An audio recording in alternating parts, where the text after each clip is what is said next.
तुम्ही पाहत आहात MCN न्यूज मराठी। अकोट तालुक्यातील लोहारा खुर्द जिल्हा परिषद वरिष्ठ प्राथमिक शाळेत राजमाता जिजाऊ व स्वामी विवेकानंद यांची जयंती मोठ्या उत्साहात साजरी करण्यात आली। कार्यक्रमाच्या अध्यक्षस्थानी शाळा व्यवस्थापन समिती अध्यक्ष दिनेश वानखडे तर प्रमुख अतिथी म्हणून सर्व शिक्षक वृंद उपस्थित होते। कार्यक्रमाच्या प्रारंभी राजमाता जिजाऊ व स्वामी विवेकानंद यांच्या प्रतिमेचे पूजन करण्यात आले। त्यानंतर इयत्ता 6वीच्या विद्यार्थिनी राजनंदिनी सपकाळ, प्राची वानखडे, नैना डोंगरे व अंजली इंगळे यांनी जिजाऊ वंदना सादर केली। यावेळी विद्यार्थ्यांनी भाषणे व कविता सादर करत आपले विचार मांडले।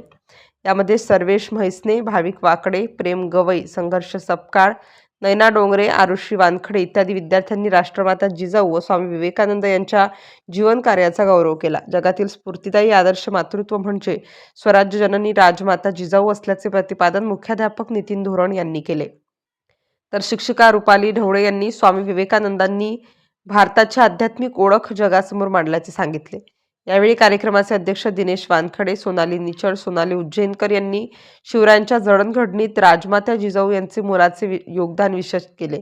या कार्यक्रमाच्या यशस्वीतेसाठी मुख्याध्यापक नितीन धोरण, सोनाली निचळ, रुपाली ढवळे, सोनाली उज्जैनकर व शालेय पोषण आहार कर्मचारी भुजंगराव इंगळे यांनी सहकार्य केले। MCN न्यूज मराठीसाठी देवानंद खिरकर, अकोट।